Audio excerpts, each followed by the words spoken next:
James, what was the point that you were trying to get across when you went to Atlanta and Vegas when training camp was starting?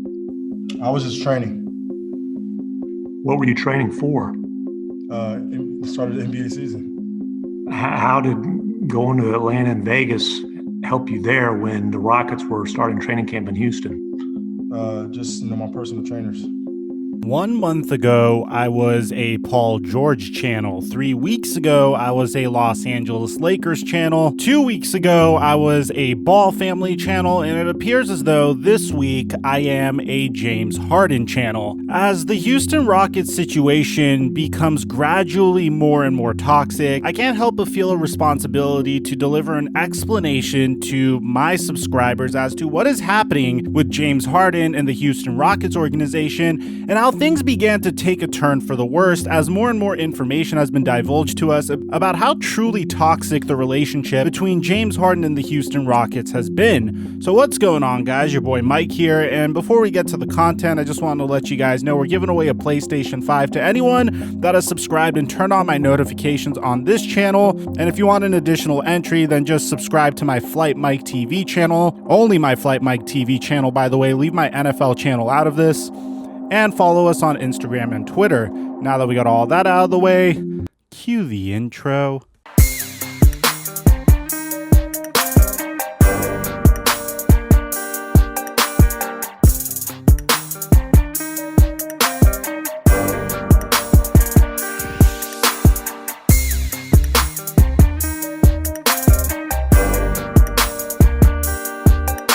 When you're the star, when you're the franchise, when you're the box office attraction and you play like a superstar, you deserve to have cachet. You deserve to have clout. The question is how you exercise it. See, the issue in question shouldn't be, did James Harden have too much power? The question should be, did he utilize it and exercise it appropriately? About 2 weeks ago, I tweeted out this photo where I said Dwight Howard, Chris Paul, Russell Westbrook, and now John Wall and DeMarcus Cousins. At some point, we have to ask who is really behind the reason why the Houston Rockets cannot win an NBA championship.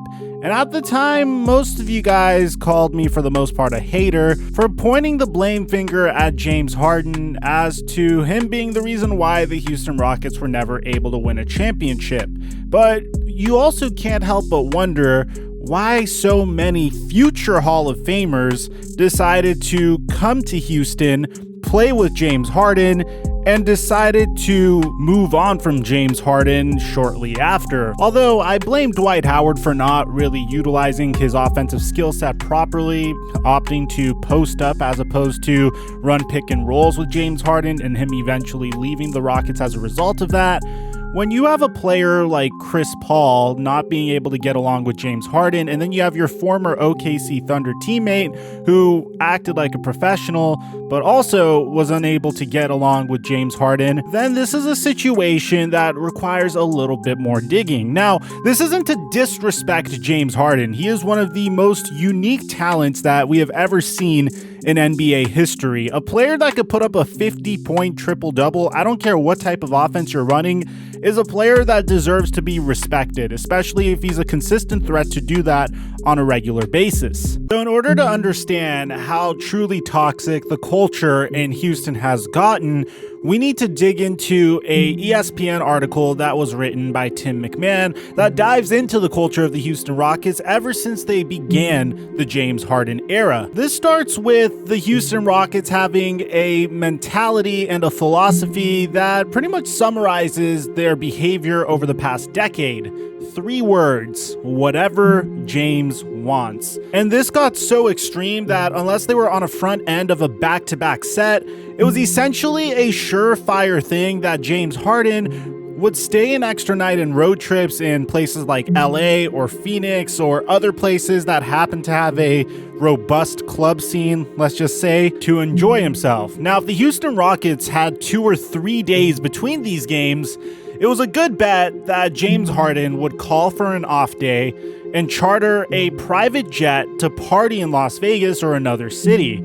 He always would get an excused absence from the first practice after the All-Star break for the same reason. Whenever the franchise was asked about this type of behavior, they would literally say, quote unquote, just James being James. So James Harden going to party instead of attending training camps and practices was routine behavior for James Harden, but this is the first time that it came under the microscope this past week. Possibly because this time James Harden demanded a trade and has generated significantly more attention as a result of that. Now, at this point, James Harden would push the Rockets to upgrade their roster each and every season, saying that he would want to be traded if they couldn't contend for a championship. And he had final say on things beyond just travel and practice schedules as well, as he could call the shots on personnel moves both on the roster and on the coaching staff, a power he flexed to push for the firing of head coach Kevin McHale and for the departures of co-stars Dwight Howard and Chris Paul. Now, if you're the Houston Rockets, your hands are tied, because when you have the most prolific scorer in the NBA that's putting up like 50 and 60-point triple-doubles on a nightly basis on your roster,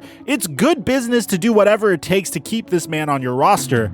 And James Harden recognized that he had that leverage. But this time, when James Harden demanded a trade from the Houston Rockets, it wasn't a typical ultimatum like he gave in the past. This time it was a little different. You see, the Houston Rockets messed up. They hired Steven Silas, a head coach that James Harden didn't necessarily give his approval on. So, in protest, James Harden decided to miss the opening parts of training camp, post onto Instagram the fact that he was partying in the midst of a global pandemic without a mask and breaking the NBA's COVID-19 protocols. And this pretty much hinted to the Houston Rockets what could come if they didn't give James Harden what they wanted. Because according to a former Houston Rockets staffer, he's going to act up. He's never heard the word no before. Now, according to this article, multiple Houston Rockets officials acknowledge that the entire organization has been complicit in the culture that has been created over the past 8 years. One of them said that we knew who the boss of the organization was. That's just part of what the deal was when you go to Houston. The players, the coaches, the GM, and the owner all know. Another one said, I don't blame James, I blame the organization. It's not his fault. He did what they allowed him to do.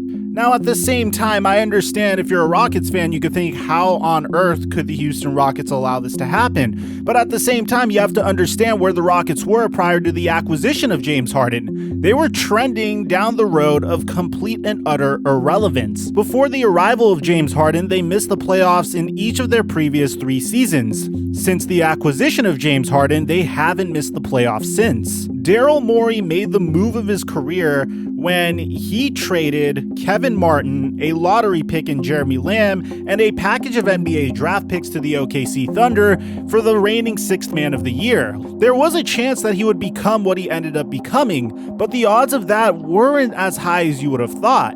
Now, here's the biggest problem of all. If you remember back when Kobe Bryant and Shaquille O'Neal had their drama toward the tail end of their careers, the issue was that Kobe Bryant came into practice and was extremely motivated, whereas Shaq would come into training camp often overweight and not nearly as motivated as Kobe Bryant was.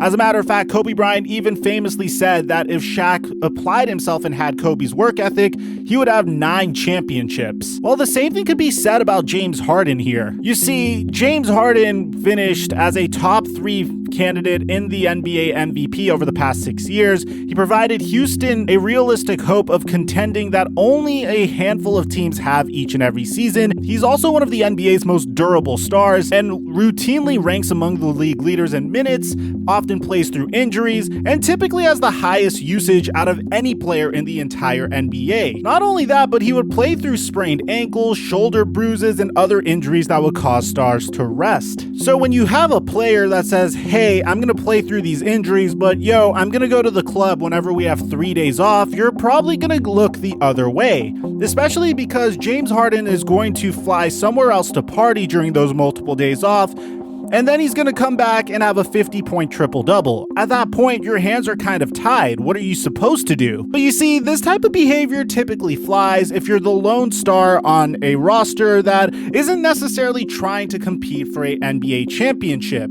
But when you bring in players such as Chris Paul and Russell Westbrook, this is going to set them off, especially when both of those stars feel a sense of urgency to compete for an NBA championship before their window of opportunity completely closes. Houston's best season with James Harden was during Chris Paul's first season with the Houston Rockets, where the Rockets would win 65 games during the regular season and would even build a 3-2 series lead over the Golden State Warriors in the Western Conference Finals. Obviously, we know what would end up happening. Chris Paul would hurt his hamstring in Game 5, and it would result in the Rockets losing the final 2 games in the Western Conference Finals. And during the following season, the chemistry between Chris Paul and James Harden was never the same. Although I kind of blame the Rockets for, letting Trevor Ariza walk away as well for not respecting him properly. That's another story we could get into. But the following season, James Harden's lack of motivation kind of bothered Chris Paul. One of Chris Paul's biggest problems was that James Harden basically opted not to participate in the Rockets' offense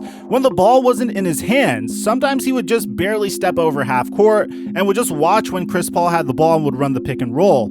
James Harden got really sick of Chris Paul complaining about this, and Chris Paul even went as far as to tell Mike D'Antoni to implement a little bit more structure and movement in an offensive system that revolved around James Harden's isolation. And I can't really blame him. If you have the most prolific scorer in the NBA and he's just standing at half court, the rest of the defense isn't going to be as concerned with what Chris Paul was doing. You see, Houston Rockets management believed that they could solve whatever issues that they had between Chris Paul and James Harden, but that all came to a close when Russell Westbrook became available. And this is where I believe a huge storyline that I never really understood becomes very clear. At the time of the Chris Paul-Russell Westbrook trade, I personally said that I don't understand it because Russell Westbrook wasn't nearly as good of a shooter as Chris Paul was, and he pretty much would run the same type of offense as James Harden would, which would, if anything, make the Rockets worse. But you have to understand, when James Harden comes out and says, hey, trade Chris Paul for Russell Westbrook or else I'm going to demand a trade, well, you don't really have a choice but to send Chris Paul a 2024 and 2026 first-round pick and the ability to swap rights in 2021 and 2025 to the OKC Thunder, which, by the way, at this point, it's looking very likely that those picks are going to be lottery picks.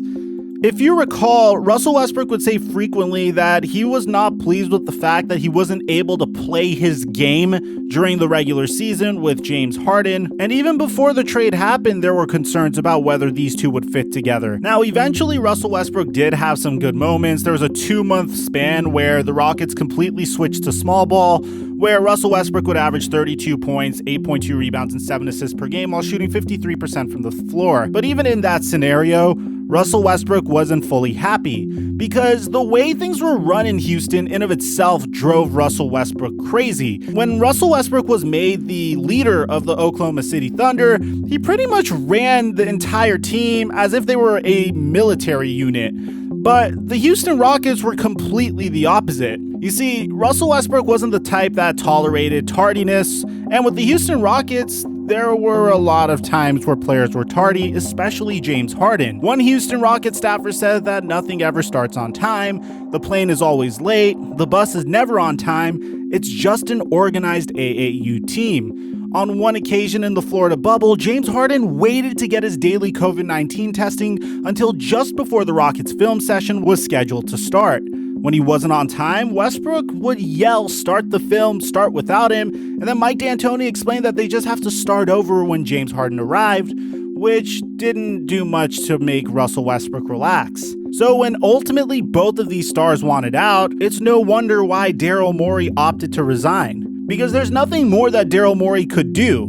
Bear in mind, this is a man that had to make a bunch of moves while remaining under the luxury tax for most of his tenure with the Houston Rockets. But at this point, things got even more ugly. As you guys may have known if you've been following me on this channel for a while, James Harden would not show up to training camp on time. He instead decided to hang out with Lil Baby and gave him a pretty generous gift, by the way, a Prada bag with honey buns, a $100,000 brick of cash, which is a honey bun, and a Richard Mille watch worth well into six figures for Lil Baby's birthday, while leaving Steven Silas hanging. Tim McMahon's article ends with, "You can't get mad at your kid if you let him eat candy every night, and then suddenly one night you don't, and they throw a tantrum. You're the one who let him eat candy every night." The Houston Rockets have turned the organization over to James, and now they have to live with the fallout. If you guys remember, about a month ago, I told you guys that